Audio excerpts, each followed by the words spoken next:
Soniana asuk yam lohongningba asuk yam nakhatba asuk yam ikai khangdaba nupa se kaino mi Pleidian ai sijaninga oiba ai kem tawde haiba ai hawjik lohongba ngamkiro haiba amta haidok si lohongba se Pleidina yare is hongbagi hongba chap manai adum hongdaw leirabani nangdi naraibabu phari khitang nungsiba horakpada nungsi panthung yaurise aikhoi jegi mamanabi amadi ko chehi tara nungsinaraga nupado atopa nupi ma chelei adusu nupido 1 week khakta khangnada ngairi Glorina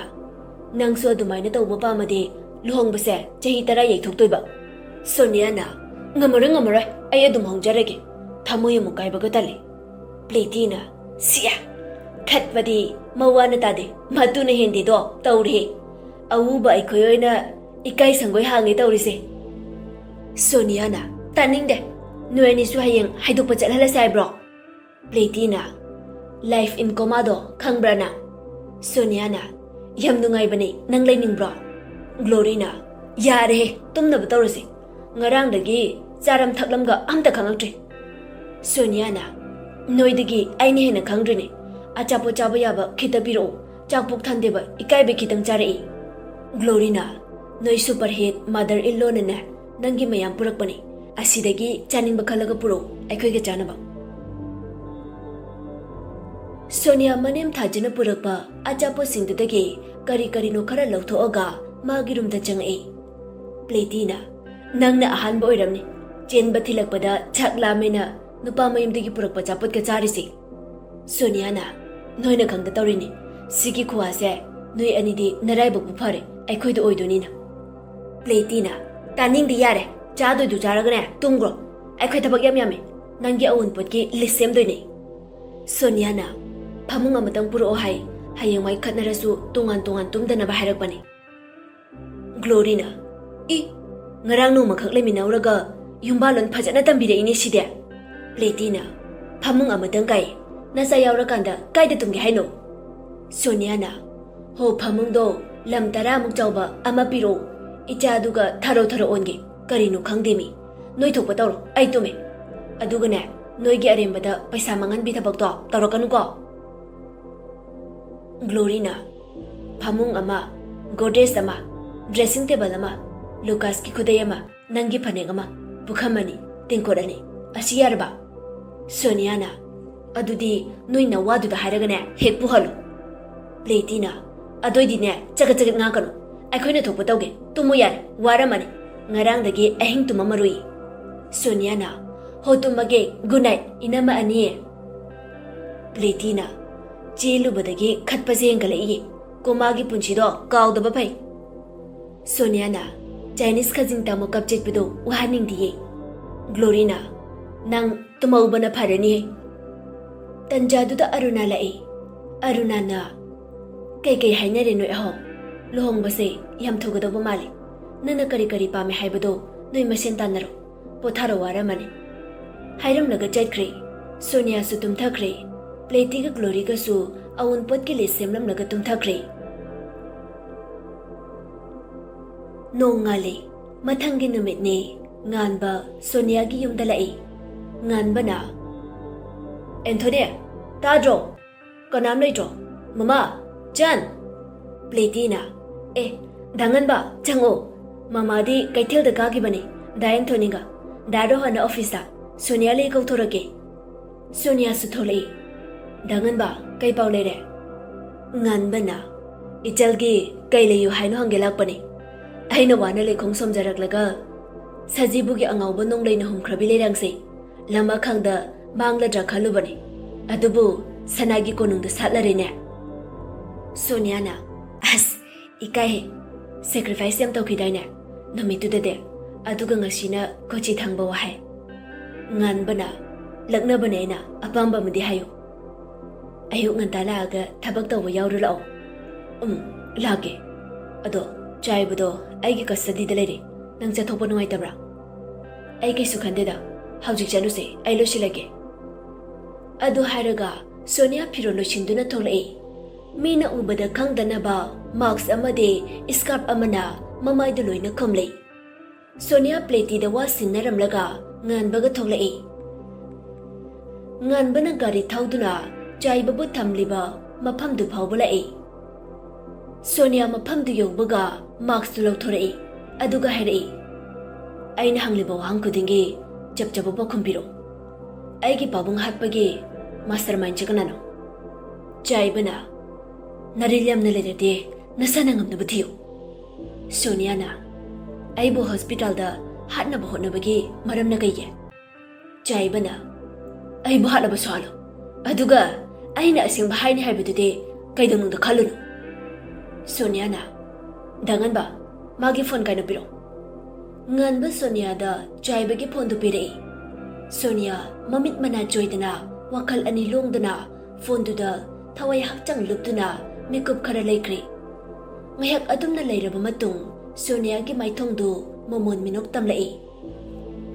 Sonia na special contractor keso. Smugglers mastermind in child trafficking business. Respected SP, setliba uniform da sendongi nate. Laibak praja miyambu ngakpi sengbinaba aki tujungba yaudaba khunai amagidamak. Aduk mamal yamlaba phijol ada huranbagi makonda sizinariba karigino. Noina drug pusanduna inkhalakliba naha oiriba kayagi punchibu nisagi ipakta irak nahali. Kanagi mangjabano iramdam asigi natabra. Mama oibi kayagi maphamdagi machasingbu setuna puraga noina sida harau gari bisna karige. Kaisu khangjadriba pikliba angang kayabu nakhoigi lalon pot oire. Nasagi na chakhakta nusibra. Migi mama mapadude macha nusiram loi khanbra. Chaibana ai aseng bahairage. Nangi pabung ranjit ka aikhoigi sarke soga nongma business partner oise haiduna agreement amai nike. Adubu aikhoigi sarna agreement adugi marumda drugs dealer. Adubu aikhoigi sarna agreement adugi marumda drugs dealer oiba. Amadi angang kaya ama industry aduda thabak yahongani haiduna puraklaga mapalamda yonthokpa horake. Nongma nangi pabungna madu khanglakpadagi police FIR charge thangkalakpadagi kesona nangi pabunggi punchi bikamna hankhibane. Sonia na naralna na pot pharba matamda noiba kanbinab kanasu lerar. Pabunggi retail taw haiduna application pikibado ainane. Supreme Court na detain tarokpa matam lore. First hearing numita final hearing oihengane. Nakhoi kaida chenfam lagi haibado nasana semjajaro. Why si hairam laga Sonia amade nganba tholakli. Nganbana nangdi kamaina kesona haiba khangiba. Aina ngarang ahing chupa ma phone do utpada clue ama phangdine. Sonia na khomagi experience ne. Nganbana adubu kamaina na haiba. Gallery da kesoga punbagi photo yam yawi. Aduga call log da unknown number ama yawi. True caller da yengbani. Aina du khangbani. Nganbana as adugi idea do anguna ngarang tholaktine cha ihe. Trial numit lepe kuije coming day 28 aigi long basina kamai doba ai matha sai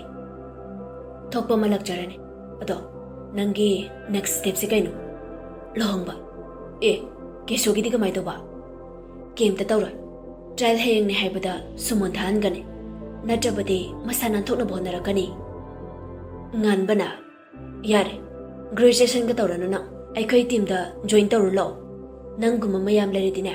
criminal ama phaba haibse yam laina thogane aduna pharatra lohongba loiraga join tawrage asi haiduna no e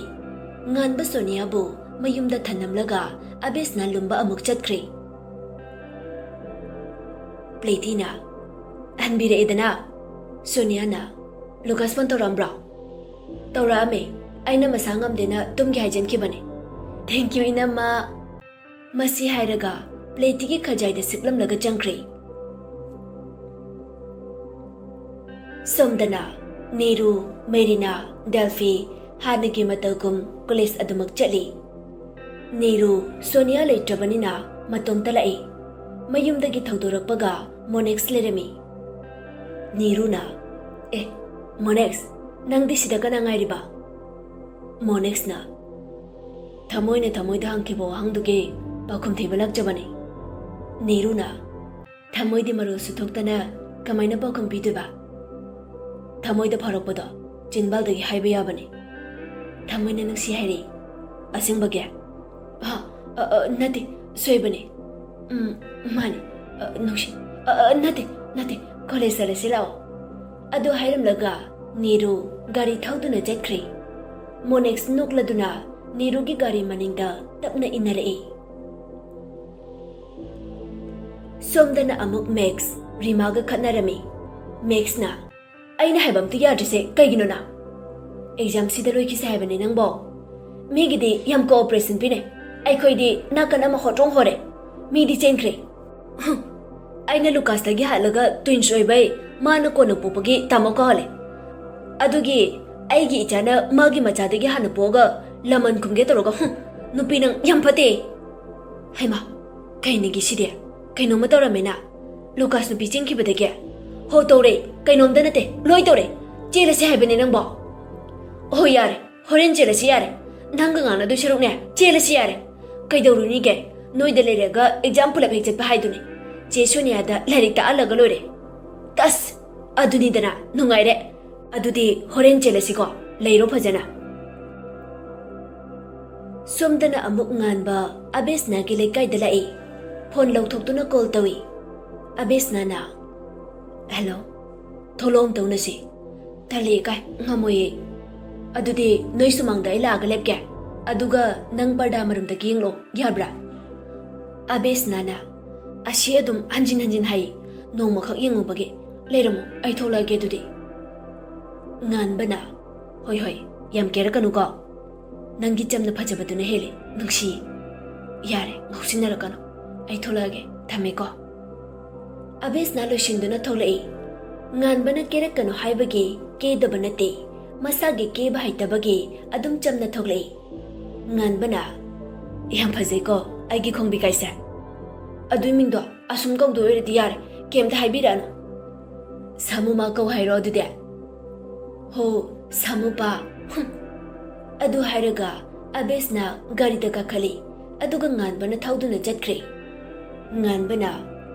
ꯀꯌꯥꯝ ꯀꯨꯏꯅ ꯁꯨꯃꯥꯏꯅ ꯂꯩꯈꯤꯁꯦ ꯍꯥꯏꯅꯣ ꯏꯕꯥꯅꯤ ꯀꯩꯅꯣ ꯍꯥꯏꯁꯦ ꯍꯣ ꯇꯦꯠꯇꯦꯔꯦꯠꯇꯦ ꯗꯣꯡ ꯗꯣꯡ ꯀꯔꯝ ꯀꯥꯟꯗ ꯇꯧꯁꯦ ꯍꯥꯏꯅꯣ ꯍꯥꯏꯕ ꯇꯨꯝꯃꯝꯗꯥꯏꯗ ꯄꯥꯜ ꯂꯧꯁꯦ ꯍꯥꯏꯕ꯭ꯔꯣ ꯆꯥꯕ ꯐꯪꯗꯅꯕ ꯑꯕꯦꯁꯅꯥꯅ ꯇꯦꯠꯇꯦꯔꯦꯠꯇꯦ ꯗꯣꯡ ꯗꯣꯡ ꯅꯠꯇ꯭ꯔꯁꯨ ꯃꯈꯣꯟꯗꯣ ꯈꯔ ꯅꯨꯡꯁꯤꯅ ꯇꯦꯠꯇꯦ ꯗꯣꯡ ꯗꯣꯡ ꯇꯠ ꯍꯥꯏꯔꯁꯨ ꯌꯥꯕꯅꯤ